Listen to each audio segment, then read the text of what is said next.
Your Holiness, I don't know what experience you have about hospital, but my question is related with dying at the hospital. I don't know if you know, but in our small country, Switzerland, it's a really small country. In 2011, 26,000 people died in the hospital. Only today, 70 people is dying in our hospital in Switzerland. And we know that in industrialized countries, between 50 and 70 people die today in medical institutions.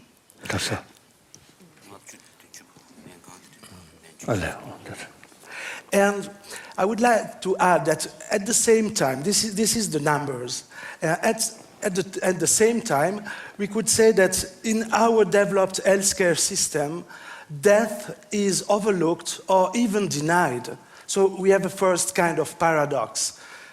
Many people die at the hospital, but in our healthcare systems, death is denied. The death is not at the appropriate place at the hospital. And we could try to think about that, and maybe this is a consequence of our medicine, our technical medicine, because we could hypothesize, we could say that in our medicine, the first problem is to prolong lifetime of the body, of the biological body, and less to take care of the end of life of persons, of the patients. And you see again, something is like a tension, like a paradox. And in this situation...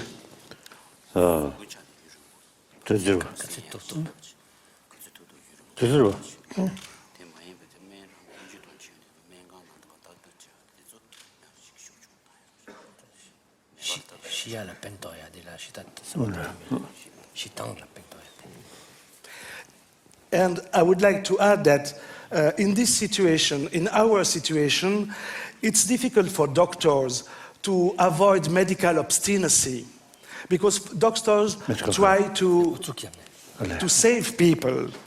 And sometimes this obstinacy is linked or generates moral and physical suffering for the patient. And I think we are facing now two paradoxes. The first paradox is quite obvious. Today, the hospital, I told it to you, the hospital is the main place where people die today. And in the same time, hospital is the least appropriate place to die. It's not a good place to die. But a lot of people are dying at the hospital. And I think there is a second paradox. Often, patients feel abandoned in the hospital at the end of life, in spite of the fact that medical efforts, medical doctors maintain them alive. They feel abandoned, and at the same time, medical doctors are helping them to stay alive. So you think this is the general situation in a few words. So I would like to ask you really a general question. What do you think about the fact that today the majority of people in our societies die at the hospital? What do you think about the majority of people today? Actually, I think very good.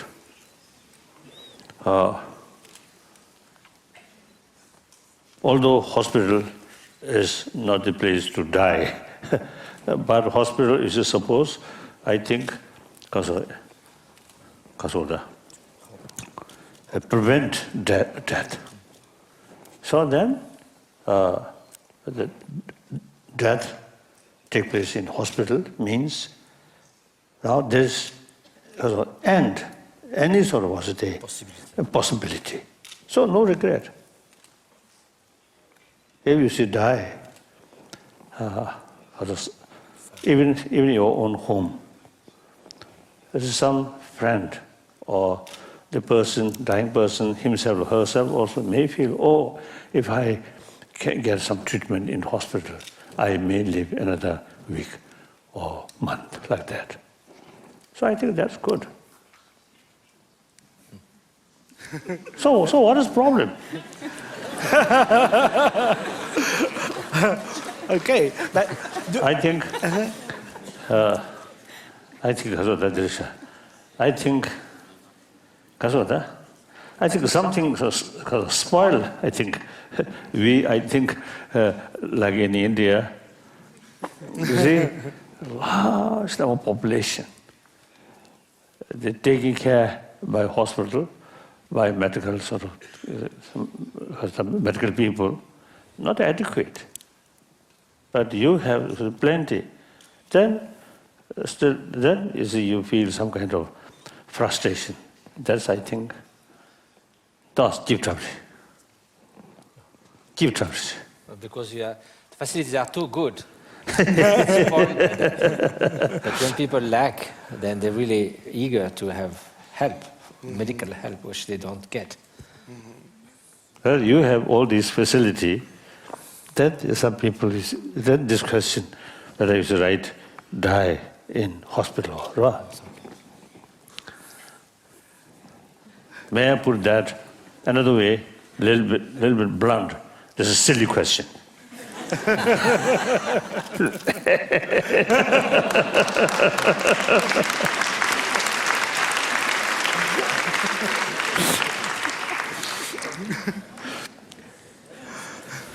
Okay. Then, of course, I think you usually as a people, because an expert, a specialist in certain field, then the specialist you should take care each individuals. So some individual case is unhappy.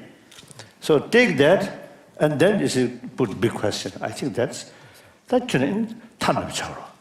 Come to me down, something done in the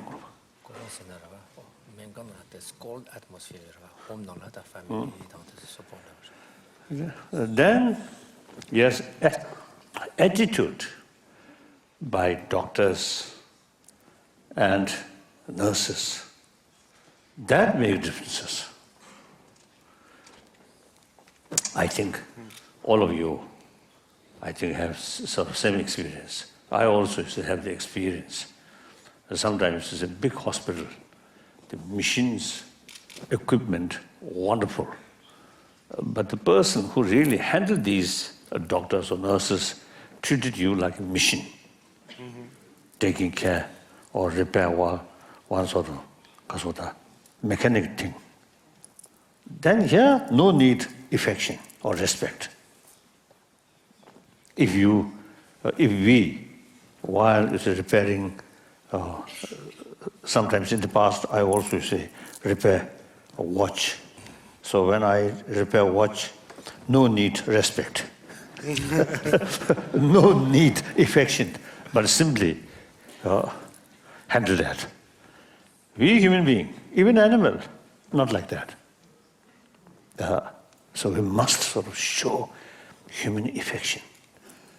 No matter your sort of expertise, good, but without human feeling, or then the patients, I also sometimes to say, doctor, without smile, and take your hand like that and put injection. Then sometimes you feel a little uncomfortable, isn't it? Yeah. And then it's a doctor or nurses really showing you really human feeling and some kind of expression of real concern of the person's or a patient's health, like that. Then you feel, oh, now these people are really taking care of me.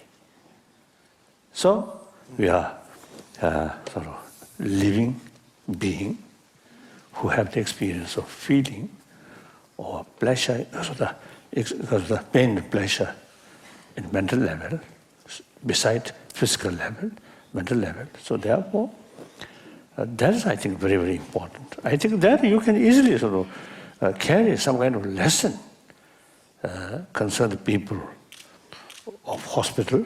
You see, occasionally some kind of discussions. Not only profession, quality, but also the human sort of also the affection on these are something very relevant, something very important. I often used to telling people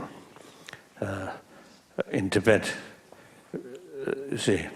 when I was there, some people say, oh, such physician, their knowledge is immense, very good, but their medicine not very effective because that doctor's heart is not very good. But then, such doctor, their sort of knowledge about medicine may not be so high, but very warm-hearted person. So their medicine is much more effective. I think to some extent, I think that's true. That's true. So I think some kind of seminar and some, also they invite some sort of psychologist, psychotherapist. This is some who have some expertise about how to deal with human mind. Then some lecture, some discussion may be helpful. Again here, which we already talked, the secular ethics is very, very relevant in this field. Right. Every human action, whether become positive or negative, ultimately depend on that motivation, and that motivation very much linked with moral principle. Any motivation, any sort of human activities carried with moral principle, then all movement good, positive. If human activities is carried by negative motivation, harming or careless, then difficult. Yes? Thank you. But do you think that to have a good art is a natural condition? Good. Also good heart and natural, 让心这边的。可以 Good. Yes. Because our lives start with, firstly, from mother's womb. Then, as soon as born, mother's physical touch is very, very essential, very important factor for proper development of child's brain. Then, obviously, next at least a few, I think a few years, the mother's affection is most important factor for proper development of the body and development of mind. That's very clear. There's some sort of scientist carry experiment. Young monkey, some young monkey put with mother, some young monkey separated from mother. Then watch that those young monkey with mother always playful, very happy mood, separated, ready to fight, always in bad mood. So we also same. So here, no differences, believer, non-believer, rich, poor, educated, uneducated, Easterner, Westerner, Northerner, Southerner, no differences. So anyone who appreciates others' affection, that automatically have potential to show affection to others. So that's the human nature. That's a biological factor. For our own survival, we need that. The last year, I saw one article, one American scientist. He mentioned those people who tell lies quite often. The stress is much higher. It is quite logical. No, tell truth, self-confidence, isn't it? No anxiety. The truth, we can always tell face to face, looking their eye, you can tell the truth. If you have some different sort of motivation, then we can show smile, but our eye cannot look directly. A little bit uncomfortable. So that automatically, you see, increase anxiety, right? Stress, like that. So therefore, basically, human nature, I believe, human nature is more gentleness. And I think the children, I think they don't care about formality or these things. Whatever they feel, they express. They are very honest. That's basic human nature. Through education, our mind becoming more sophisticated, then the basic good quality, what we call dormant survey. No further sort of, because of that, activated. Right? Enhancement. So that's, I think, a mistake. Our education only take care brain development, neglect about warm-heartedness. And that part, when separate education institutions started, church take care of that. And family also take care, I think, to some extent. Now both fields, influence of church decline. And also family value also sometimes a little sort of neglect. And certainly those as a children's parent, divorce. Or worst thing, parent themselves abuse. Really terrible. So, then gradually, such people, such children, the basic good quality, then gradually become thinner. And then instead, aggressiveness, suspicion, anger, frustration, these things now increasing. So that's why we are facing unnecessary problem. Actually, I always say, I believe 7 million human beings, no one wants problem. Isn't it? No one wants trouble. But ultimately, we ourselves become troublemaker. Why? So, due to lack of holistic, due to lack of sort of the long-term interest, we not taking fully about the ability of our sort of brain, look, reality, holistic, because too much emotion. Once emotion develop, our view become biased. Then we can't see the reality. Just short-sighted way, short-term interest, like that.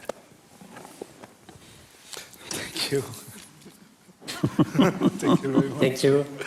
So I think at the beginning you said something very important for Western society. The hospital is not a place to die, it is a place to help. That sounds trivial. It is not, again, because we have transformed hospital in place to die sometimes. We have another question that is important in our society is we do not know, doctors may know, some people know, but we do not know how to talk about death to a person that is going to die because we're afraid to say that. And this goes further. Sometimes people are so much in the hospital, so much alone, so depressed that they sometimes ask to die to nurses and doctors and they asked assistants to die. That should not be the role, as I understand. But this is a very controversial issue, and I would like to turn on to Dr. Mazzucato to address this important point. Thank you, Philippe. Your Highness, thank you very much for all. For my question, it's a difficult question, an ethical question. With medical advance, we are living longer, but also are experiencing more and longer physical and mental suffering and social isolation. In the past, death occurred suddenly for the majority, but now for us, the death is an anticipated event. And in your modern country, some patients, some incurably ill patient or older person ask their doctor to be euthanized or to be assisted in their suicide. And it's not clear. We have some studies, the first studies suggest that the main reason for the wish to hasten death are depression, but also are despair because of existential, spiritual distress, because of loss of meaning in the life, because of loss of autonomy too. And another important reason, and it's a big preoccupation for me now, is an increasing feeling to be a burden for the family, but to the society now. And physical symptoms such as pain are rarely decisive factors. So how we can help better this person? What would you say to an older person or an incurably ill person who asks to be euthanized or assisted in this or her suicide? What you do if someone you know would express this wish? Older or an incurably ill person who asked to be.例えば、笠城で使命말해. Or assist in his or her suicide.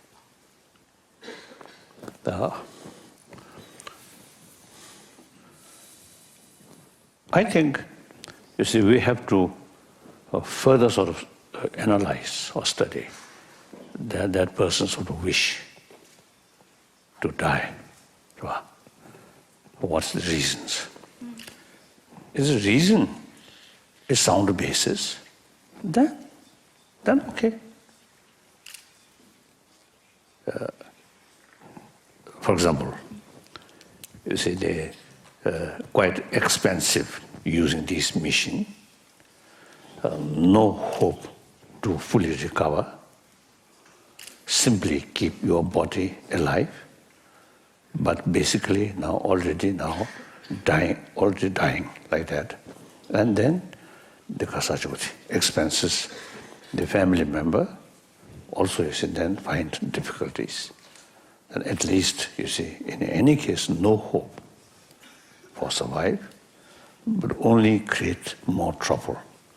With that circumstances, if the person want to die, I think kasota. So that's, I think, exceptional case. But otherwise, we just due to because of the impatience, sometimes it happens. Then we should not let die. They try to reduce their impatience and give them hope. And I think for recover, the patient's will is very essential. So give them hope and sort of confidence they can overcome these sufferings. I think that's best. So all this, we have to examine case to case. That's very important. That's my view. Thank you. Another question for the physician now. In Switzerland, to assist a patient or an older person to his or her suicide is possible. But for certain doctors who are trained to cure illness or to relieve suffering, these requests are very painful human experience and ethical dilemmas because they can contradict their personal and professional values. And what advice would you give to a physician who is confronted with a request of euthanasia or assisted suicide? Doctor Koran ral, ta patient Koran shigi insedra, ta Doctor Koran shia ke men chegoral, ko ta chegoral. Namgyung Doctor Koran mi soya ya, ma to shia de mara.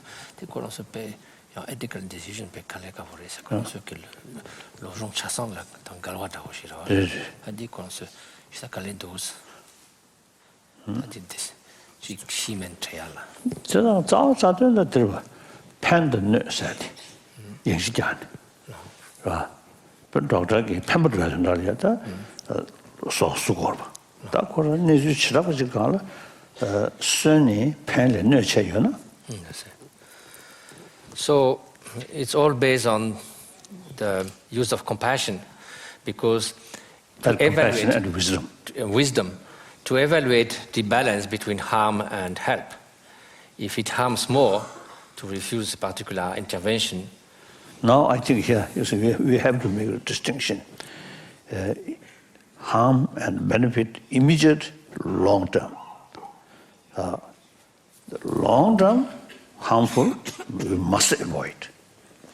But long term, benefit, short term, harmful, then we have to commit harmful for sake of long term benefit. So that's animal cannot do. Only we human being. Study the reality, analyze. Then we keep our long-term interest. Then sometimes we have to sacrifice. Now here, as I already mentioned, a life dead person, more trouble, more suffering to more people. In order to reduce that, one person's life and worthwhile. So that I think that reason go further than those old people who simply create more burden to rest of the family or society even. Then, one my sort of friend, one Cuban refugee who settled in America, very religious-minded. I think 2 years ago. So when we met, they told me they often pray to God, bring the Fidel Castro to heaven as soon as better.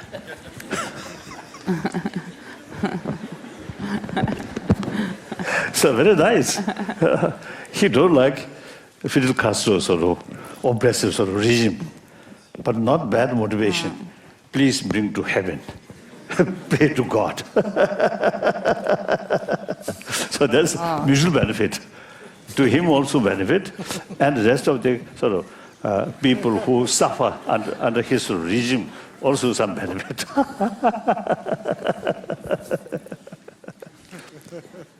Like that, we have to judge case to case, and like that, and long-term interest, short-term interest. Thank you. Right. So, but it is indeed a very critical issue in medicine, because most medical doctors, nurses, staff are... I think I may put this one sort of example in Buddhist sort of practice. If someone, still is completely prohibited, but someone, you see, there's certain things which essentially may sort of bring risk of that person's life, or too much attachment, and due to that create more problem. Then, out of genuine sense of concern of their well-being, still that is permissible. Not out of your own greed or your own use. Ta majin bar lamba. Paru be majin shindu rangal lamba wata. Ta di sha na paru shuk ne tengi. Ta di paru bola pambatu ya tundala majin shindu lamba. For instance, if someone is using an object in a very harmful way, out of strong grasping, or I don't know which particular case, it could be drugs or something, and then, in Buddhist ethics, to take what is not given is the definition of stealing, and is considered to be a negative action. But if it's ultimately for the long-term benefit of that person, then it becomes virtuous because it actually benefits the person. So ethics has to be contextual and embedded in real life situations. So case to case, basically, it's related with motivation and the interest for larger larger good. For the greater good, we have to see for short-term, long-term, one person, many person. Yes, thank you. So we have a lot of debate in Switzerland around that. Some people, some organizations allow this kind of organized but assisted facilitation of death, some do not. It is a discussion in the medical ethics, because it's a question of ethics, and as you said, it has to be discussed for each particular case. So we need here humility. We need also the persons and the family to be prepared for this event. I guess you cannot go and just snatch the hose like that and say, I did the job. So everybody should be aware of what is going on.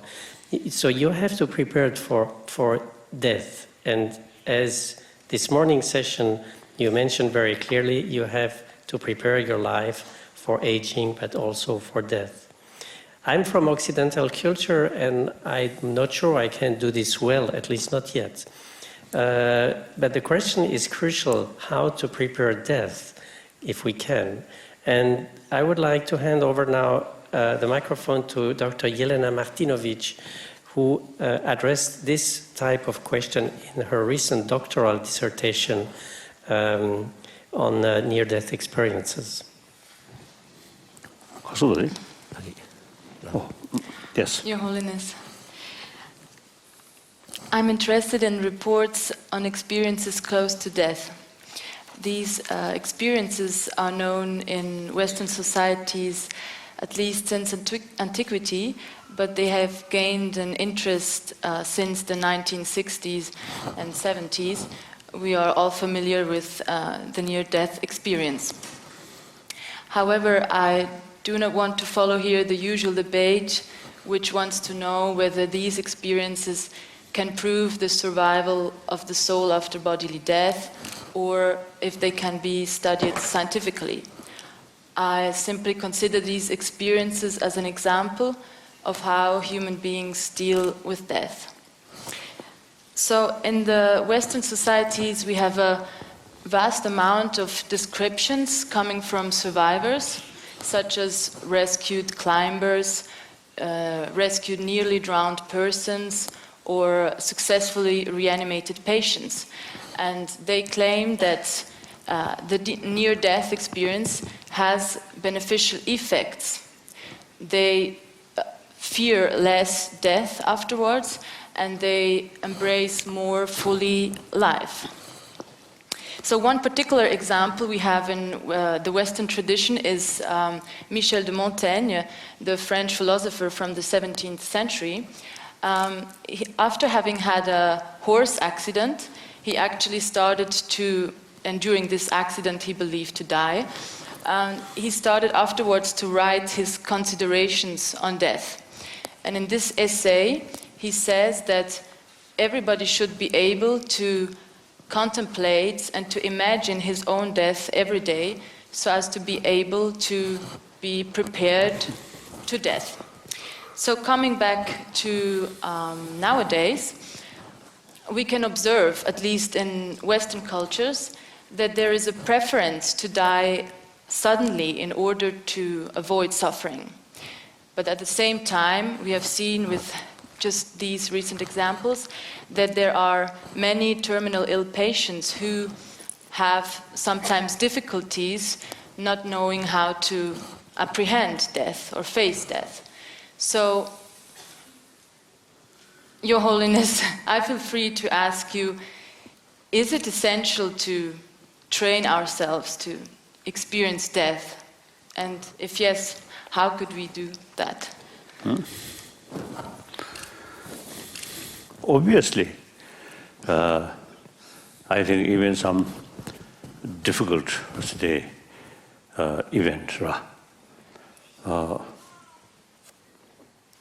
without any sort of preparation, mentally, at least mentally prepare that when that event comes across, you may get shocked or completely demoralized or lost hope. If you prepare that with sort of knowing, very possible that awful event may come. So if that come, how I should face that, some kind of mentally prepare, then actual sort of event happen, much better to handle. So any sort of event. So therefore, the death, right from the beginning, it makes us familiar with understanding. Sooner or later, that will come. That is part of our life. So, such person mentally someone prepare. So actually that come. Feel, yes, now that come, okay. Those people even avoid the very word of old age or death. Then when they really is come the time of death, then really very unhappy. Unsettled. Unsettled. Oh, very, very unhappy. So it is naturally, it's familiarize. Firstly, accept that is part of our life. Then familiarize. Now some of our sort of practice, the death process. Every day we visualize these things. So to such sort of, also the practitioner, when death comes, I think much easier.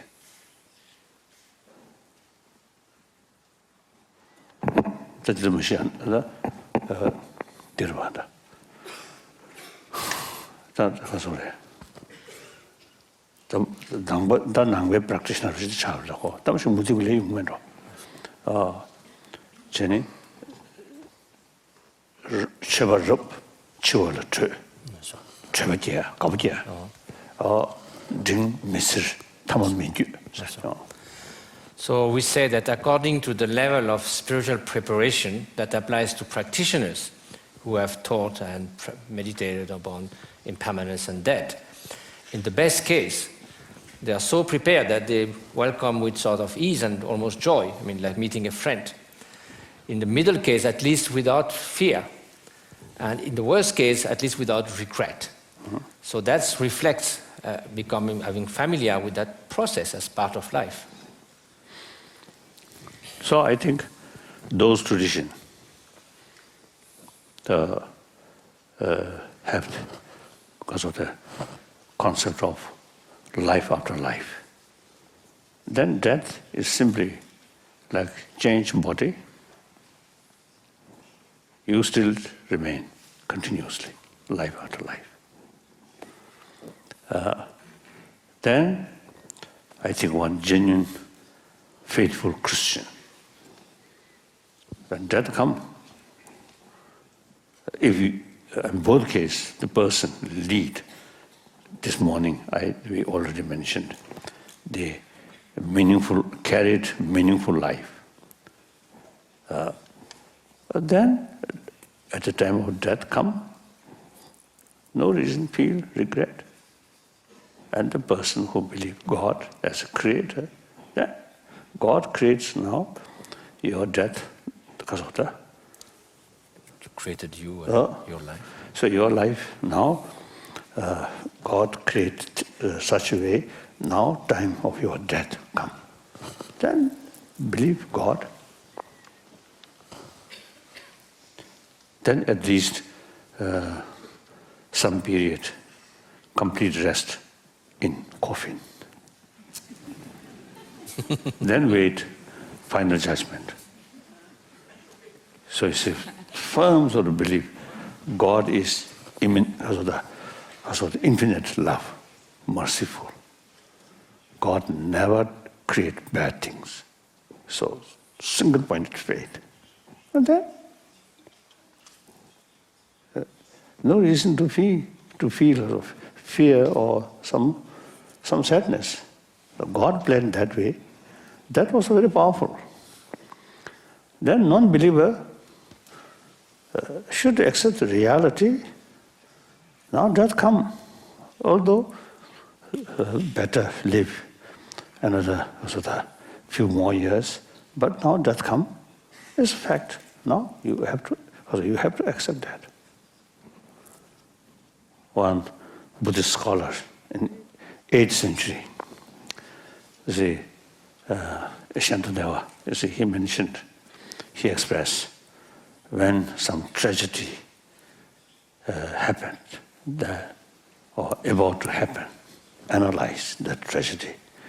If the tragedy is such you can overcome that, then instead of frustration or sadness, work hard to overcome that. If the situation is such no possibility to overcome, then no use too much worry. Accept. I think that's a very realistic sort of approach. So non-believer, I think you should think that way. Yes, death come, sad. But now it was the definite die. So again, these things at that moment, it's difficult to get some kind of inner strength. They depend on whole your life.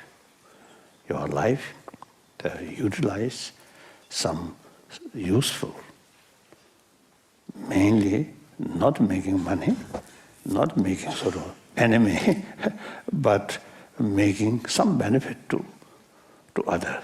Then at the end, no feel of regret. I use my life properly. Then death come.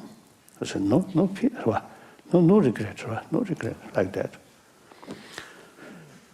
So that also is one reason. Sooner or later we have to die. Therefore, at the time of death, you should not have any sort of feeling of regret. So therefore, your life must spend proper way. That means, if possible, serve other. If not, resist harming other.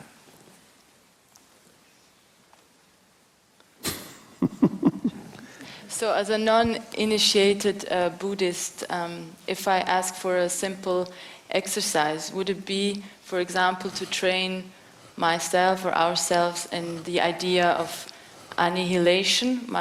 I won't be here anymore, or is it better to think of to fill my life before dying? So there are some people saying, therapists, that you need to train yourself in your ego side, like you do your own suicide in order to experiment that one day you are not here anymore. So what is your opinion about less or more? The chicken banana is what?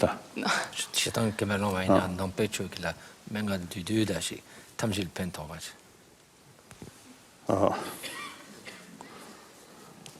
Again, I think complicated. It depends on one's own sort of knowledge and ability. I think simple thing.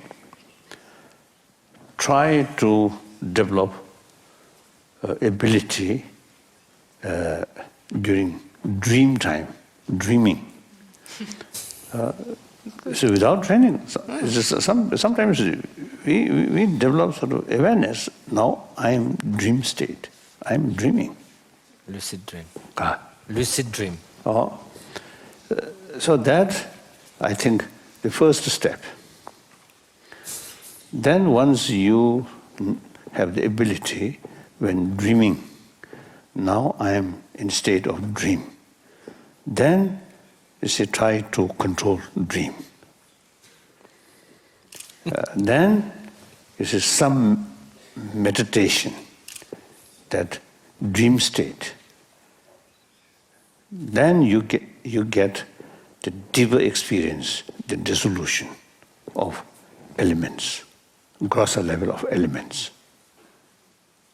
So that's similarity, some similarity at the time of death, dissolution, step by step. Thank you.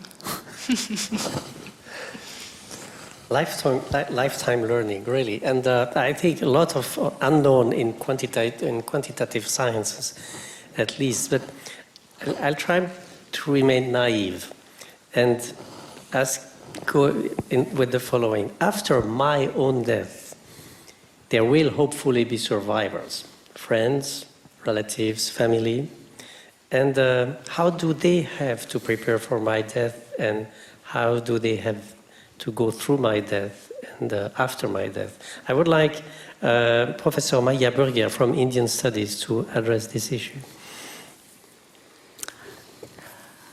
Your Holiness, I would like to speak a bit with you about death and rituals. An important medium to experience and express symbols are rituals. So we observe that in our societies there are less and less religious rituals. But there is one exception, and namely the rituals at the time of death. We have two types of rituals. One which accompanies the dying person and claims to assure his well-being in the world beyond. And then, of course, we have those rituals which claim to help the survivors to cope with loss and grief. Now there's a new phenomenon which maybe you don't know in our Western societies, where more and more people invent rituals at the time of death, very spontaneously and creatively. And these rituals can take various forms. It can be on the internet, it can be in ecological cemeteries. There are many, many ways. And they invite us to reflect on their purpose and efficiency. I think it's very interesting to reflect on this period of death and why rituals at this very moment are so important. And I would like to ask you the following question. While facing death, is it necessary to use traditional rituals like we know them in all religious traditions? Or can it also be helpful to invent new rituals? Basically, I'm skeptical about rituals.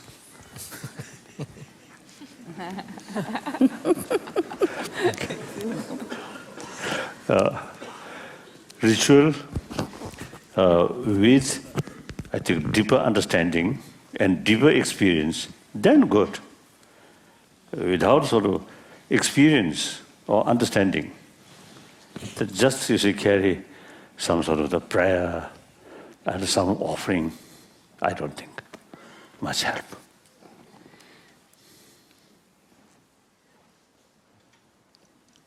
So so then, what kind of ritual? But you see, if people spontaneously invent rituals, like for instance, they have made observations when the body remains longer at home, there's a possibility to have the dead person, for some days at home. Children, adults, family, they invent new kinds of rituals very spontaneously. Don't you think this can be a way of having a very deep or new relation with the dead person? Again, I don't know. I think, again, you see, much depends on case to case. Right? Some people may get some benefit, then okay. But basically, I don't believe such sort of ritual. And and a ritual carried by other people, I think very little effect to that person.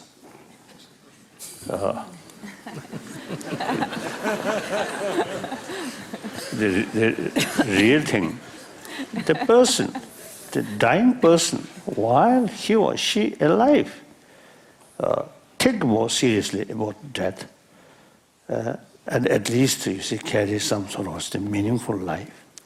That is much more important. Otherwise, after death.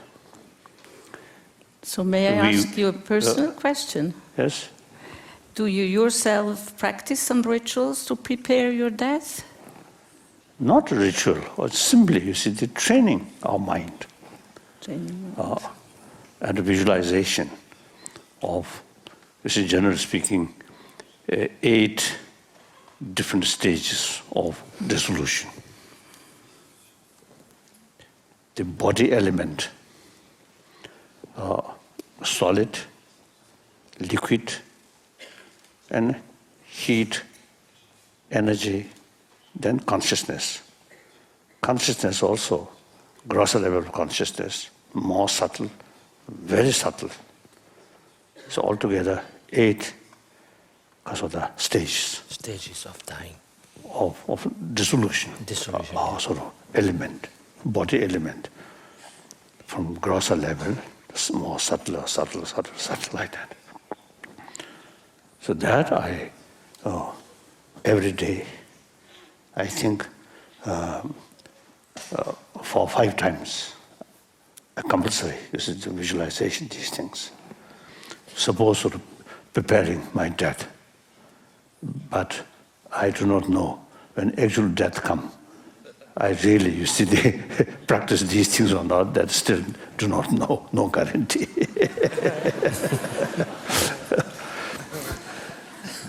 So, here you see, I think this morning or lunchtime, I think I mentioned,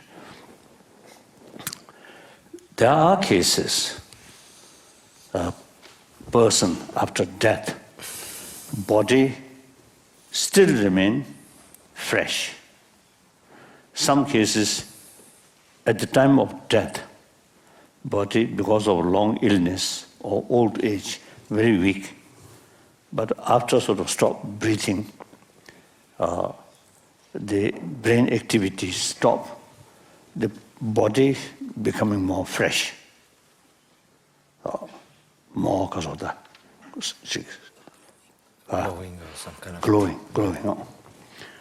So through that way, sometimes it remains a few days, sometimes few weeks. It happened. Last, I think, last over 50 years, as far as we notice, I think at least 30 or 40 Cases. such cases there. My own tutor, the 13 days after his death, the medical doctor checked his body, then declare death, but body remained fresh. I think 2 years ago, one practitioner died in New Zealand. So or fortunate or unfortunate, his death take place in hospital. So the custom, the dead body was to remove from hospital. So then his the friend, they noticed his body remained very fresh, and I think remained like this. So they asked some kind of permission from the hospital authority. Then doctor come, check. Yes, he dead, but his body, no danger of smell or decaying. Therefore, the authority of that hospital say, okay, you can keep. Now, this case, one very strange thing. After 4 days, his hand, I think, remained like that. Then 4th night, his hand, I think the left hand is tightly controlled way, hold. This finger of other hand. Very strong, very strongly. So at that time I mentioned, oh, how pity. You should keep video 24 hours. Then how the movement used to come. So actually it happened. So I think about 10 days, his body remained fresh. Then another very good Dalai Lama, I think 18 days remain fresh. So now the modern scientists say Kasoda is something unusual. No explanation. Now only explanation is the different level of consciousness, grosser level of element or consciousness stop. So brain activity stop. So brain is basis of grosser level of consciousness, but more subtle and innermost subtle consciousness still there. So as soon as that subtle consciousness depart from this body, then immediately decay body. Now here, quite strange story. Last year, one Tibetan Lama, who historically the topmost important Lama of Mongolia,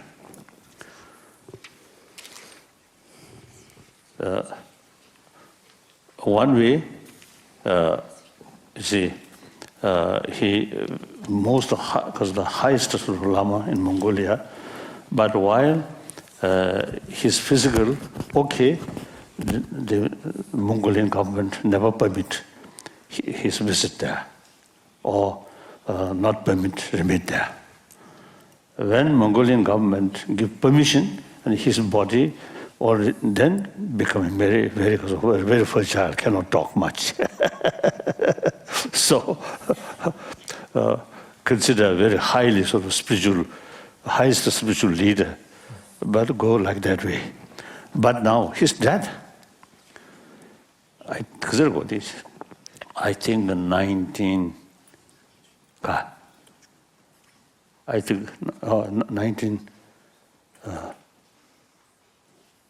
So in any way, end of Tibetan calendar year, the previous end of the year, he telephoned me where he should die, when he should die. And then I respond to him, you should not die this moment. That's the end of the year, Tibetan calendar. So not good. So beginning of next year. And the place you should die in Mongolia. Then his death exactly according to my sort of the wish or my idea. Oh. In spite of his physical very, very weak, he lived till I think New Year's, I think 8th day or something like that. Then that day he died. I received message from Mongolia, now he died. But his body remained fresh. Then I immediately tried to send my emissary with one scarf. And not easy, reach Mongolia, from India to Korea, Korea to Mongolia. So long flight, several hours. So then they asked me, it seems as if he remained, that state. Then I told them, till my emissary reached there, don't disturb. Then I think the fourth day or fifth day, some liquid come from his nose. Then they asked me, now that's the indication of beginning of decaying. So they asked me what to do. Then I told them, okay, doesn't matter, must keep. Then that same day, evening, my emissary reached there. And as soon as the scarf, which I sent, is put on the dead body, then immediately, they decay. So, looks quite strange. His death in Mongolia, controlled from India. Quite a strange phenomenon, these things. So these are mysterious things. In any way, you see, unless you have some idea, the different level of consciousness, very difficult to explain these things. And some kind of connection, mysterious levels. Like that. When I die, who will control me? I don't know.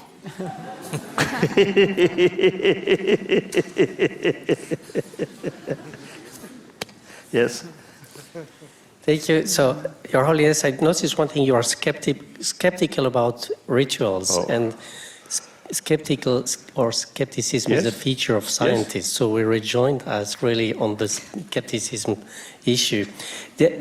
What you just are alluding to, death, definition of death, and the moment of death, is actually a topic which is the expertise of Professor Stephanie Clark, neuropsychologist, and she will take about the power of medicine, or the symbolic power of medicine, in deciding death. Well, thank you. I would like to come back to the issue you were quoting about the experience in New Zealand. Developments in our society require a precise definition of the moment of death. Death is defined as the irreversible failure of vital organs. Breathing ceases, the heart stops beating, and for centuries this has been taken as the moment of death. However, with the advances of medical care, this definition is no longer sufficient. Cardiac and pulmonary function can be sustained beyond the moment when normally death could occur. Brain death is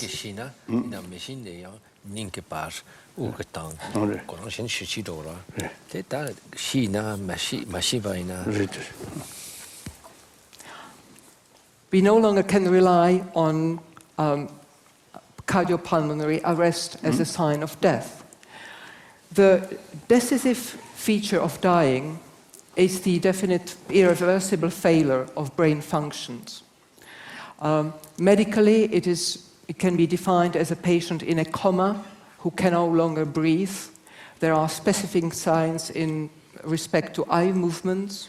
There are specific reflexes which are no longer present. Brain death is followed by the inevitable death of other organs, of tissues and of cells. The definition of death as irreversible brain failure is necessary for medical practice. It has also a great impact on society and on ethics. It defines the moment when life-prolonging measures can be stopped. This definition facilitates enormously organ transplantation for non-living donors. On the downside, it could be interpreted or perceived as reducing a person to the function of his brain. And we wanted to ask your comments on on these different definitions of the moment of death. Sure,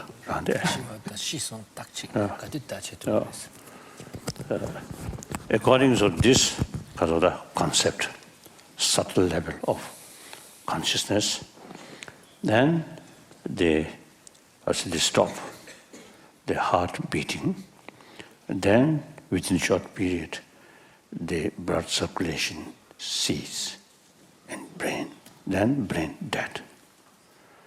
But the body still remains fresh. Now these persons who remain in that state, the brain no longer working. Blood circulation no longer there. Heart beating, of course, not there. So we say that's dying moment, not death. The real death, the subtle mind depart from the body and body become decay. Then that's death. Thank you. Then the person you explained was in New Zealand, who died. I mean, he was brain dead, but then for several days the body remained normal. This person, throughout all these days, would be dead then.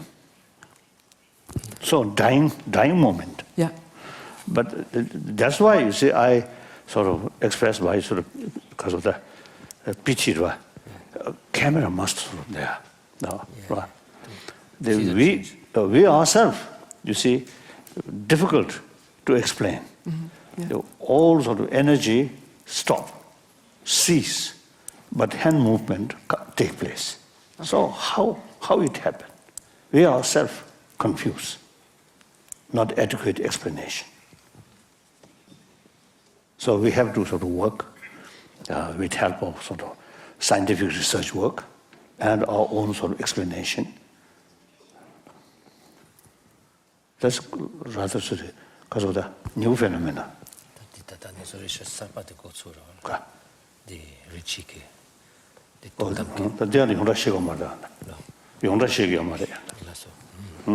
Some scientists now actually showing interest to carry sort of investigation. So now here little because of the stain survey. You see, in I think at least maybe 10 years, some equipment is left Dharamsala with some trained person, or at least you see how to handle this equipment. So at the early period, that equipment not permanently remained there. So some occasion, a person after death, that kind of experience, happen. At that time, no available about equipment. When equipment available, not die. So meantime, I cannot request practitioner, please die in order to carry our experiment. That also not very sure. If out of my request may die, but fail to meditate, that really disaster. Then later, now, you see that equipment, I think last now, 3-4 years now, that equipment now permanently remain there, and also you see trained few people to handle now. So then one, I mentioned the very high Lama, good top scholar, and meantime, good practitioner, and he actually, they become because of the highest the position of Yellowhead sect. Of the Gelupa school tradition, he was the head Hebot. Oh. So, as soon as I heard from South India, after his death, his body remained fresh. Then I immediately asked the concerned clinic where this equipment and trained person there. Then they immediately sent the person and equipment. Then you should put all wire on that dead body's head and close touch with scientists in America. So of course, as a scientific sort of research, just one case you cannot finalize. Same sort of experiment and different, more cases, then you can say. So, but there's some scientists who involved in that. Once told me that after a few days after death, and very short moment, one electric sort of radius because of the movement, signal in the dead body's head after a few days death. So that's very unusual. They say very unusual. No scientific explanation. So now we need a further sort of investigation. I think at this time I left because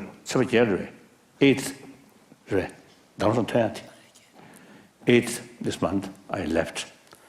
So I think 2 days before that, I received one sort of message from Tibet. One monk whose age, I know that monk before 1959, I know. Isn't that monk age 88 after his death, he remained. So that was the position without decaying. I think 11 days or something like that. Quite old. Then similarly, another monk, the same period, I received message from Tibet, the 98-year-old monk. Again, is after death, the body remained fresh. Next few days, I heard these things will happen. So now further the investigation with full cooperation with scientists and also the person who knows something about this explanation. With full cooperation, you see, the further sort of investigation. It's very, very useful, like that.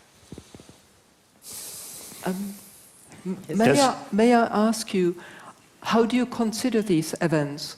Are they part of some outliers in normal type of dying, or are these very special intervention at a spiritual level? I think normal people also, you say, sometimes could happen. Could happen. But then certainly, some experienced people, much more easier. Okay. But that also now the question is, during dissolution, all grosser level of consciousness, the ordinary, the cognitive power, cognitive power gradually reduce. So trained person, the grosser level of consciousness dissolving, but cognitive power remain. Okay.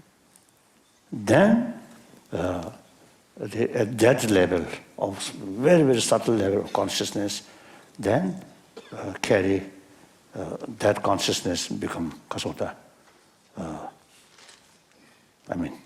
Meditation, like that. So that, unless you really train several years, are difficult. Okay. Yeah. Some my friend, some American, actually, as a result of last 40 years, 30, 40 years sort of practice, some sort of ability, concentration, you see, meditate on, while meditate, the grosser begin because of dissolution. So then, you see, that person, you see, can remain in meditation sort of, because of the meditation sort of the state, 3-4 hours, single-pointed sort of meditation, with sort of experience of dissolution. Quite strange, these things.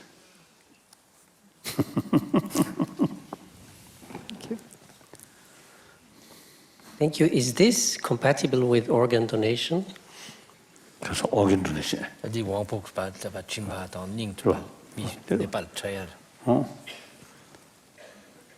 I think, of course, that person dying, that person, you see, before he died, right? Before he sort of stayed, his consciousness clear. Then, according to his or her sort of wish, and then, okay, very good, donate. Some people, among my friend, you see, they are really very much willing to give donation, donate their eye. So far, I never met a person who really offer both eye, donate. At least one eye and one kidney. That number of cases is happen. Then after that, of course, is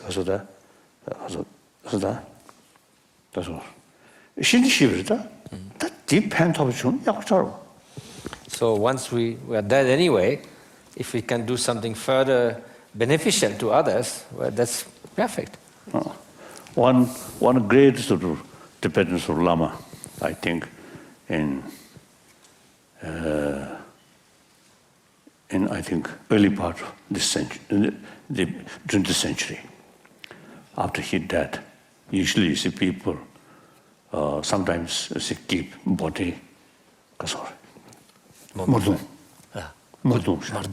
They kind of mummified, they preserved the body for a long time. Or sometimes, most cases, they burnt. So that Lama advised or suggested his sort of follower, his sort of friend, my body must give, my dead body must give to vulture. At least some vulture gets some benefit. At least fulfill stomach. Like that. Very good. Just burn. It's wasted. So that body, although that Lamas, I know his picture. And when I was young, I met him. Very good one. Very good scholar. And very good practitioner. But his physical, rather thin. So vulture may not enjoy much. Okay.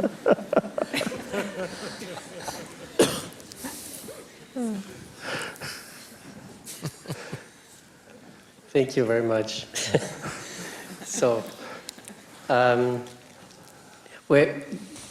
you discussed this issue of organ donation or giving its corpse or its remains for the future, whether it is a vulture or something else. That brings me to the next question. In medicine, modern science, medicine and modern science do not like to discuss very much of dying. They want people to live, they want to give care, and they want to prolong life.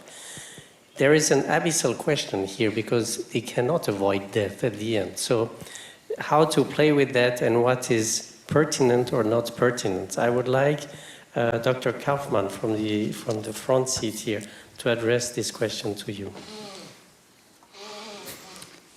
Your Holiness, as we have seen, rituals are means to cope with the loss of human beings. But in the modern Western world, we seem to observe a growing refusal of accepting the limits, be they intellectual or be they physical, and it can go as far as refusing death or denying death. What we observe with the development of technologies and the progress of medicine and biology, this refusal can go as far as the denial of mortality. So we begin to speak about something like immortality. Some researchers, for example, forecast that it will be possible to achieve a continuous repair of the human body, to reach immortality, or even to transfer the content of the brain into a computer. So the question we would like to ask you is the following. What do you think of the tendency in Western society, using science and technology, to push away or even refuse the limits of aging and death? If you can, most welcome.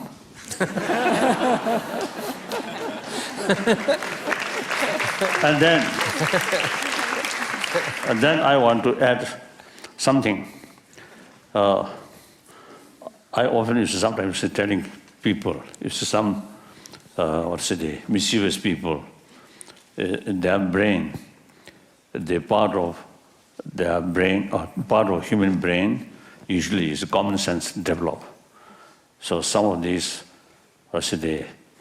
mischievous people, that part of brain is missing. So through technology, put that part of brain in their mind, then common sense develop. That's very good. Now similarly here, the part of brain which develop too much emotion, anger, hatred, fear, remove that and put the source of sort of compassion, forgiveness, then I think with help of technology, I think a new breed of humanity, compassionate humanity, without much effort, because technicians do that. Surgeons, let surgeons do that.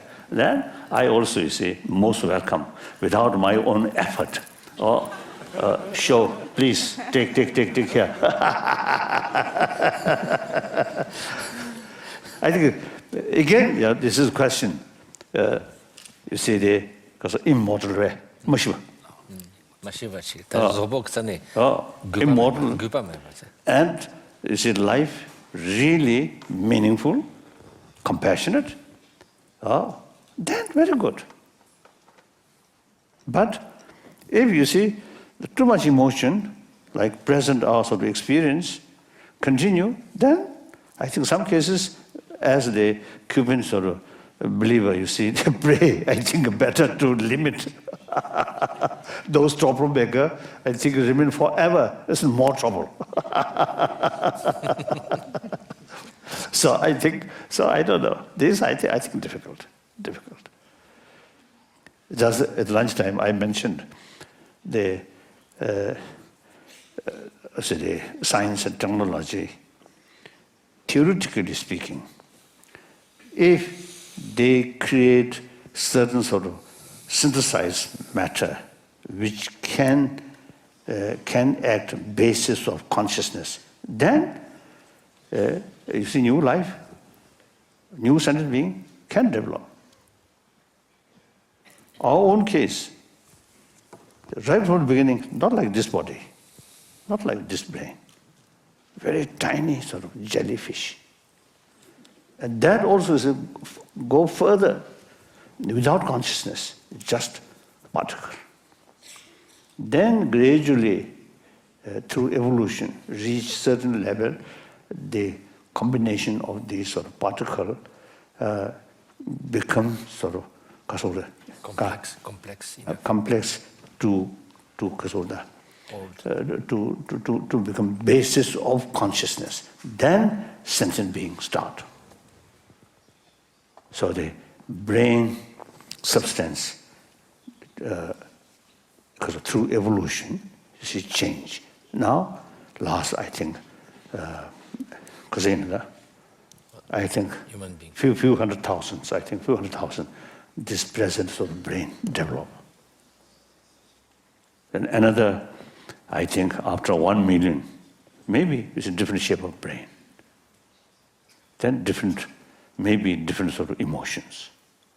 So long this sort of, because of the brain, this level remain. I often am telling people, the rituals and these things are more or less a cultural aspect. Time change, lifestyle change, this will change, not important. But real sort of the training of our mind, which tackle our emotion, that part, today's modern human beings, the emotion, and 2,500 years ago, is it a human being at that time, at least in India, I think same emotion, same type of emotion. So the method which mentioned at that time still relevant. After few 100,000, perhaps 1 million, then may be different. Yes.